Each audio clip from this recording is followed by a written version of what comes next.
Hey everyone.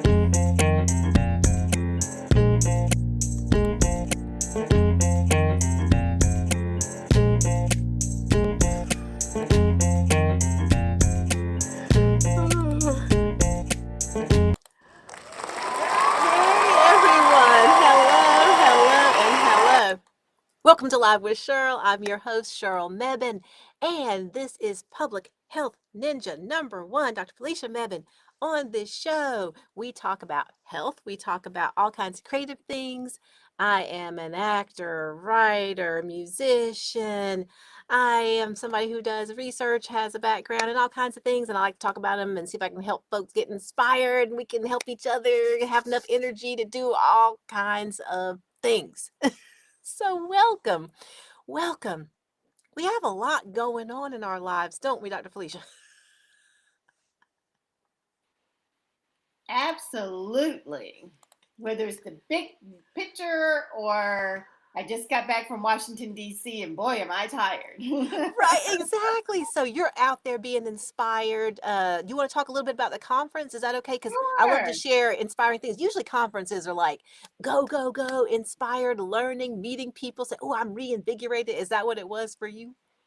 So, yes, so I've been in the field of public health for a while, so I don't always go to these conferences. Hmm. So this was the American Public Health Association meeting, which is the big meeting for all the disciplines in public health that want to come. You don't even have to be in public health if you're interested in that kind of work. And so it's about tens of thousands of people. Oh, And part of the reason I was excited to go this year is two reasons. One is the Joint School of Public Health with Norfolk State University, where I am, and Old Dominion University, had an exhibit, a booth in the exhibit hall where all the other schools are. And I wanted to support that. And then I belong to the consortium, or I should say, Norfolk State belongs to the Consortium of African American Public Health Programs, and they had a booth, and I'm on the board, so I will support that. But the most exciting part is Norfolk State um, matriculated, has its first cohort of NPH students, and they started in fall 2024. So this is their second year. They are on track to graduate in May. Exactly. hooray, So hooray. four That's students. great. And so we helped support them to go to the conference, in part Oh, because it was cool. just a few hours away Yeah, from where yeah. we are. And for some of them, that was the first time they'd ever been to a conference. And so, we were supporting. One of them did a poster presentation. And so that was, that energy that people have when they're doing Yeah. things for the first time and they're asking questions about this and That's that. And great. and I like helping people. So it was very Yeah. exciting for me to be there and support them and experience that with them. So, So that's really exciting. So you say public health conferences, they're not just for people who are specifically in the field of public health. So if they're folks who are like medical professionals or people who have just a passion about school and health. social work, school and social Ah, work. People who are okay. trained. So it's not really for, well, I mean, anybody can join APHA. They don't Okay. have a Okay. requirement, but it tends to be a little more on the academic side, Okay. organizations, but it can be community-based organizations, Ah, community health workers, people who are working in the field, but you ah. don't have to have a degree. So you wouldn't get someone probably just from the random, not random, but the general public. Right. But if you work in an organization or Right. you do volunteer work and you want to help people and you're interested in what are the latest Ah. public health practices, to Mm, see the latest research, to mm-hmm. connect with people who have Mm-hmm. training programs or who are publishing things, so it has Yeah. a very specific kind of focus, even Mm-hmm. as broad as it is, because it's a professional Right. organization for professionals primarily. Got it. So if you work somewhere related to that, then you probably heard about it and you would give it a recommendation. Even if you can't go every year, it's like good to go and be impressed by all the good ideas and people Oh, networking and things like that. right. I mean, okay. So if you're doing research, it's a great opportunity to present your research. You have to apply to do that, and they review it and everything. Yep. But if part of your career is about communicating about your research or being Mm, evaluated by your peers, and then they say, mhm. "Hey, this is work." They post a Yeah. presentation that can help people develop their careers. It helps them get experience, and then people who are there walk around. So it's networking is definitely a great thing.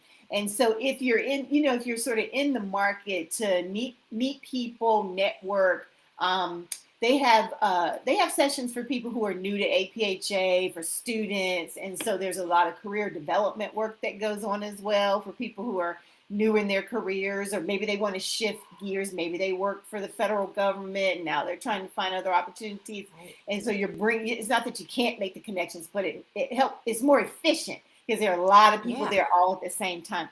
And then there's this also really great connection. So if you did graduate from a university, people have receptions where alum come through, and you get to meet people who are at the university now. People Yes. who okay, I haven't seen you in 20 years, but I'll meet you at the reception. We'll That's see each fun. other, or we'll go to dinner and connect, and that's one Yes. way to do it. And so there are a variety of reasons people come in and out of those kinds of professional conferences.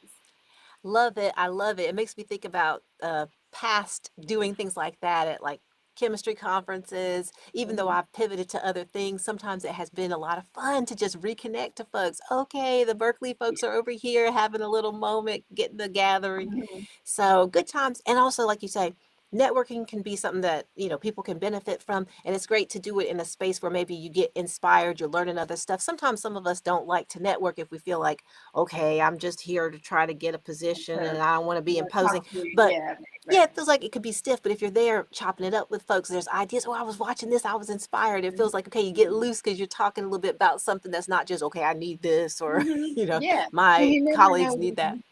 Yeah, you never know when a Yeah. presentation prompts an idea and you're Yeah. sitting beside someone and they say, "Hey, that was great." You start, "Oh, wait a minute, you're in an organization that I wanted to connect to," or something. Mm-hmm. So it definitely does. And the big conference, or at least, okay, APHA, I won't say all.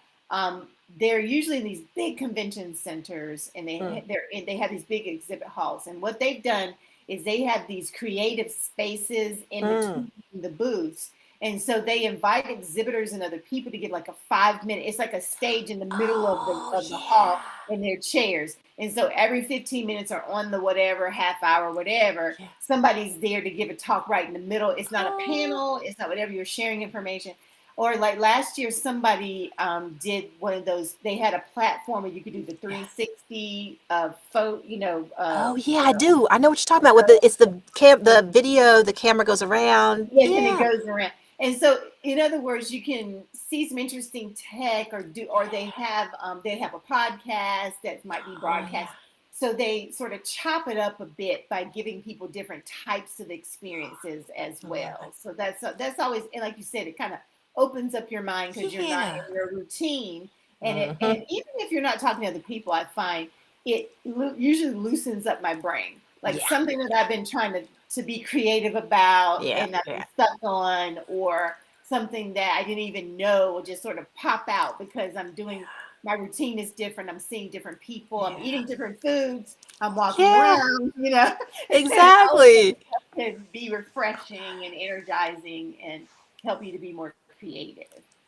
Well, I love it. I love it if people can have time to go to gatherings like that and sort of shake it up and loosen up our thinking. I was able to go to Moorhead Kane Forum. They have alumni forum, and they Mhm. have current scholars. That's the full ride at UNC for folks who don't know. They have current scholars, and they have people who are in all kinds of different programs that Moorhead Kane Foundation has started to start up. So they don't just have the traditional come in the first year and get the Moorhead. They have support for like global fellowships and all kinds of things, y'all. And so they had all kinds of folks on campus for this forum. And I hadn't been before. I guess it had started when I was there on campus, but they didn't have the scholars, the current scholars at that time, a part of it. Now they do. And I'm going to tell you, Felicia, these folks, smart folks, inspired folks, but heartfelt, because there's a leadership component to the Moorhead.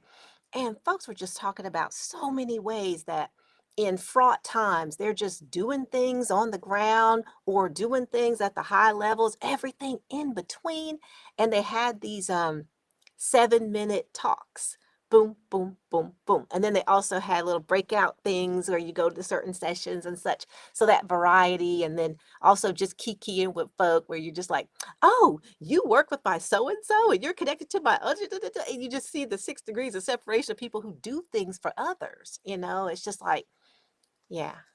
That did that does come to mind with public health as well, because people Yeah. self-select who want to help people and Yeah. help society to be better.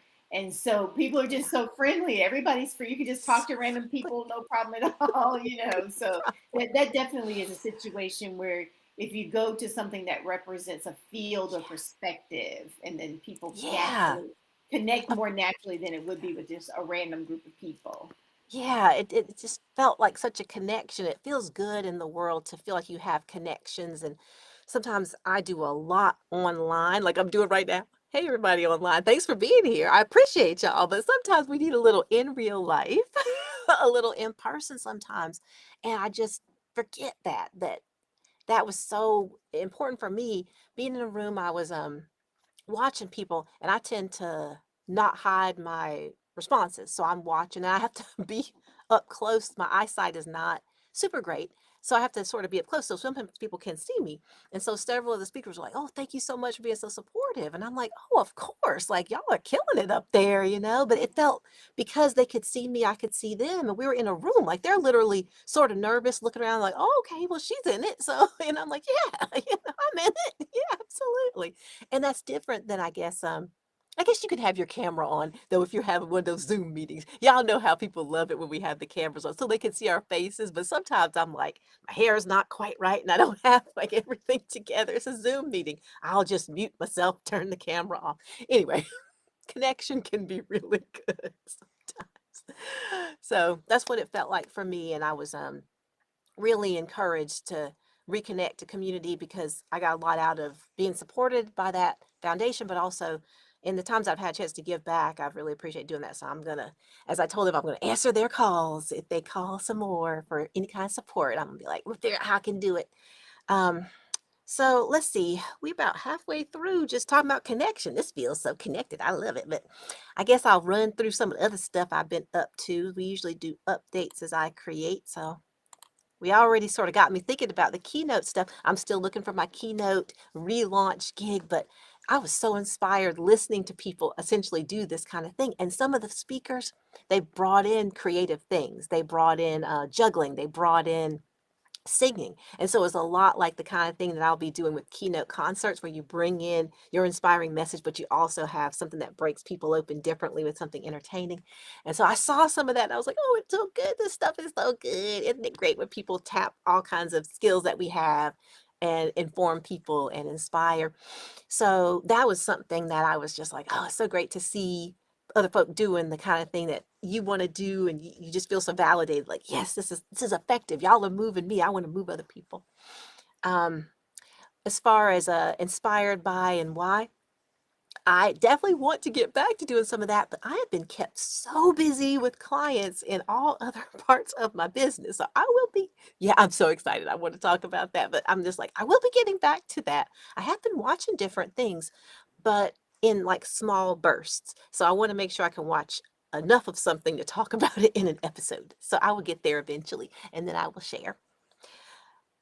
In terms of a lot of what I've been doing, hooray, hooray, hooray, I finished another screenplay this year. So I had already done my new screenplay for the year.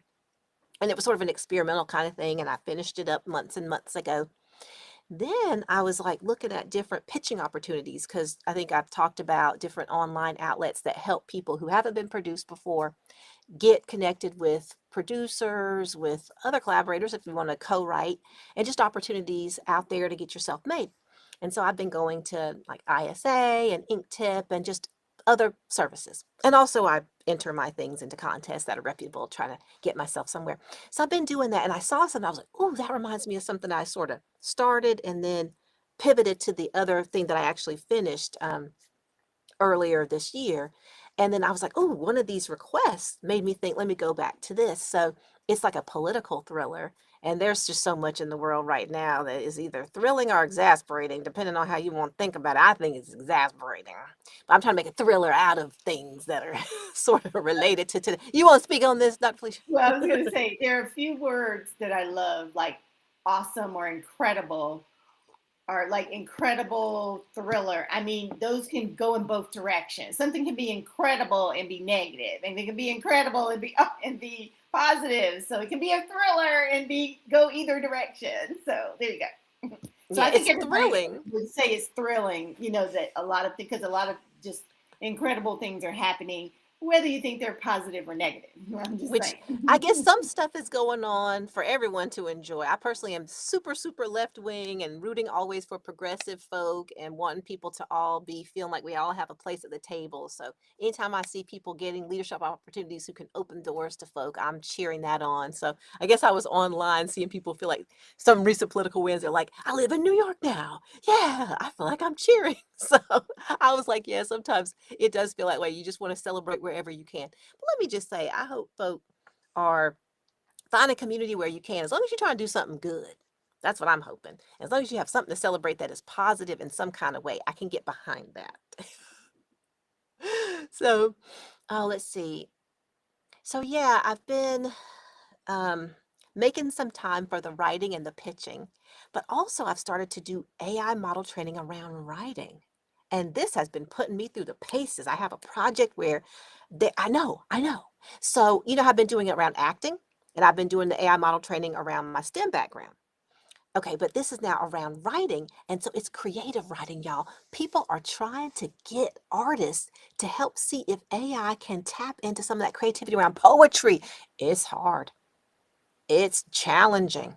And we'd say, is it even something that can be done? Is it possible for a model to be subversive? If you train them constantly on, hey, follow these rules, it's interesting. It's very interesting. Personally, I'm following more of the sort of culture and way to do stuff around novel writing because that's one of the things. They don't actually have a screenplay, they have a play group. Anyway, there's different types of writing that there and a lot of it's creative and it's so interesting to see how people are trying to break down something I've gone to school for. That was my minor in undergrad, and I've taken classes in poetry over the decades and gotten poems published and whatnot. But trying to break that stuff down for a little AI model. Ooh, yeah, exactly. That Okay, can that you is like, well, could you explain that just a little bit more? Because I don't I know. will. So I'm the same way. I'm very expressive with my face. Okay. So I don't know that I understand exactly what you mean.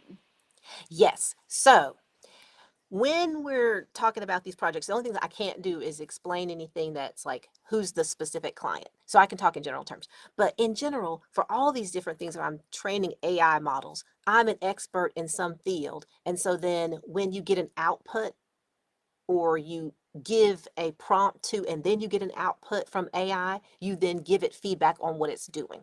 So that's what's happening for me with like the STEM stuff. I would create a prompt, ask the model to do something around like environmental chemistry.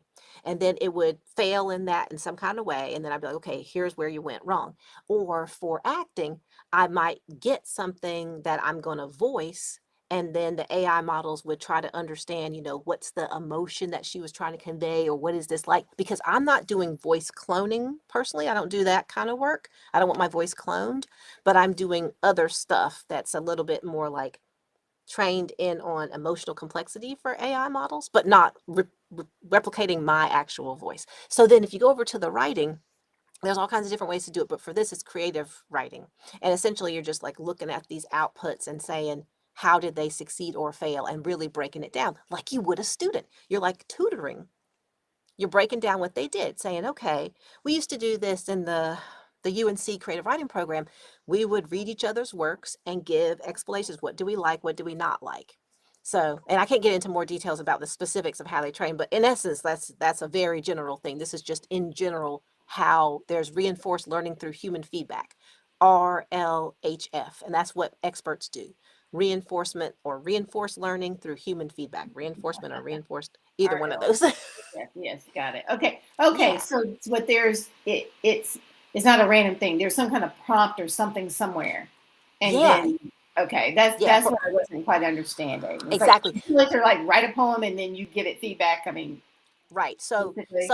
Yeah, some okay. projects are exactly some projects are set up where the people who come in are writing the prompts, and then some projects are set up where the prompts are already there and we're just evaluating what the models did, and something and everything in between. Like there's more detail into like a very complex response that has to have a whole rubric for you to grade it, and teachers know what rubrics look like. And so when I worked in education, I knew what that looked like. So I was thinking about getting on a rubric project. And some things are just, is it better or worse? Better or worse if they're at early stages of training something. But usually for the ones I'm on now, they're at later stages. They're asking experts to come in and really refine stuff and really get into the weeds and spend a lot of time going in Yeah. detail into things. Nice. Okay, thank Yeah. you. Because I'm not engaging it directly. I had some idea of what you were doing, but then when you Yeah. get to something that's the sciences, I can understand because there's kind of an answer. I mean, Yes. no, but then when you get to the more creative things, I wasn't Well, sure. But I for think I those, have a better understanding. Thank you. right. So for those of us who've been competing to try to get published, people are deciding, is our stuff better or worse? And so we're just using our judgment like we would if we're going to try to select a contest winner in a poetry Mhm. contest, or if we're trying to help our writing group mates do better. Say, okay, well, that's just confusing, or wait, that's just so straightforward. This is supposed to be more complex, more layered. That's what we're doing in this art form. Or no, that's too layered, and we really need to get straight to the point, in certain things. Like, yeah. So without going into too much detail, because I know we're not supposed to do certain, but we can say certain things about in general, like reinforced learning from human feedback. It looks all kinds of different ways, and it just depends on how people set up their models and like what stage of training they're in. But I'm having a time because it's just really fun, because I have a lot of different people who I know who are on the outside of some of the AI, and they sort of want to get in. And I'm like, just depending on who you're working with, the projects look really different. But like, I'm always willing to talk with folks if y'all want to shoot me a message about the different projects, because the one I do with the acting is over here, and the ones I've done with STEM's over there and over here, and then the writing one is over here, and there's other ones that I've had that I haven't had time to get on that are by people over there. So I've had a few, for me only doing this for about a year and a half, I've had now a little peek into a couple different opportunities and people organizing stuff. And I tell you, when it's organized really well, it can be so fun to just like peek into your thinking about things and really try to make it super, super clear. And it pushes your own thinking, honestly, when you do stuff like this. So that's pretty fun for me. But a lot of this stuff, I tell you, I'm still doing my music stuff in terms of now that I'm finished up with drafting the screenplay. Then once I'm done editing that one, and I'll send it off in like a week or so for a contest that gives feedback as a part of their entry, the Blue Cat contest for screenwriting.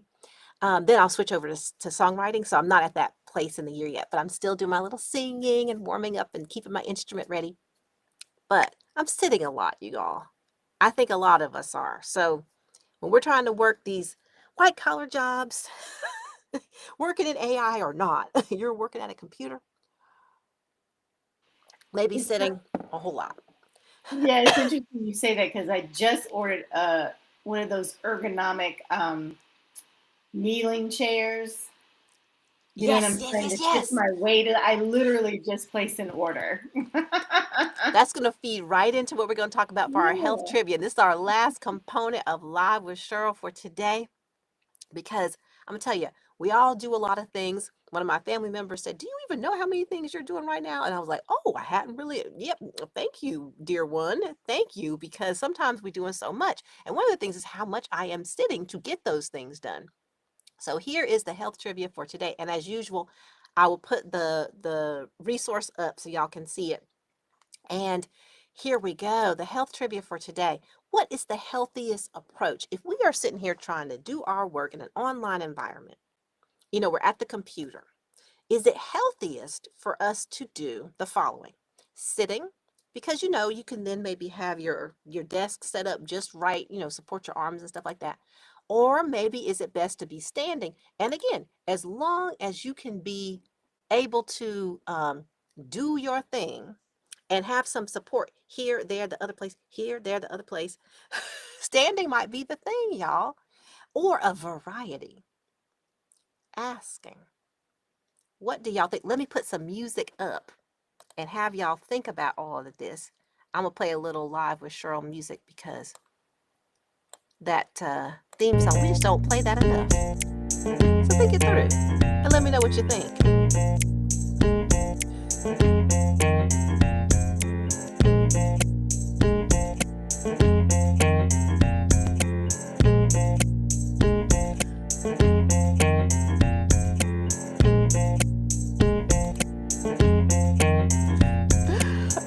y'all. We have a response coming in from Tim. He says variety, and that is the spice of life and also the correct answer according to the Mayo Clinic site that you can see here. You can't see me, but you can see that site. So variety is the most sustainable and healthiest approach. So they're giving a lot. If you go to this site, mcpress.mayoclinic.org and all these different things. And like I said, I will try to put that up for y'all to see that again, or y'all can replay this on YouTube or wherever you see this. But the variety is sustainable because even though the standing might burn more calories and stress different muscles, it stresses different muscles. And so if you stand too much, that can be an issue. Sitting can stress different muscles, make our glutes weak, our backs hurt. Y'all know. So a variety where you intersperse, maybe if you can take a walking meeting, if you can do all kinds of stuff, that is the way to go. So Tim, while you decide if you want to hear a little bit more of the Live with Cheryl theme song, let me address an earlier comment that's a little bit negative. So I'm going to spin it this way. I'll put it this way. Some of us in our country are learning quite a bit, I will say. And I will just say to this comment that came through, you know what? I can't disagree that some of us have more to learn than others, but I will say I'm gonna try to keep going to conferences and finding inspiring places. And I appreciate your comment. It's not that I fully disagree, but I'm gonna try to be as positive as possible about this comment. So I would just say some of us are learning, trying to go to conferences, trying to find positive places to get good information and act on it and help others. We are here if you want to tap into those of us who are in that community. So, Tim, can you decide, if you will, if you want to hear more of the Live with Cheryl theme song, or if you want to hear host's choice of some other music that I have already in here, let me know. In the meantime, I'm gonna let y'all know when the next Live with Cheryl will be. Yeah, I'm gonna pull that up. It's gonna be first Thursday at 8:30 Eastern. And that's going to be December. Like, this whole year is flying by. I'm not even kidding, y'all. It's just, I feel blessed, but I'm also like, whew, that's going to be December 4th at 8:30 p.m. Eastern. And so hopefully we'll see y'all then. We appreciate comments. If they're not entirely positive, we will spend them because this is a positive environment as much as possible. But we appreciate commentary. We do. Oh, chat commentary. Host choice. Okay, so y'all, we will see y'all again. Thank you, Dr. Felicia. Thank you, everybody, for commenting out there and watching out there. Host choice is going to be a little funky something for y'all. Hope you enjoy and see you next time. Can you hear that? Oh, yeah. This is called Take It All. So we take the negative comments and the positive comments. Take it all.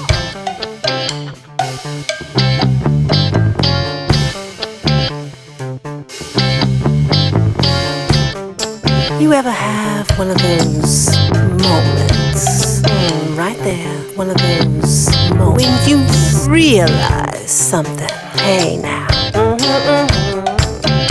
you really need to shake things,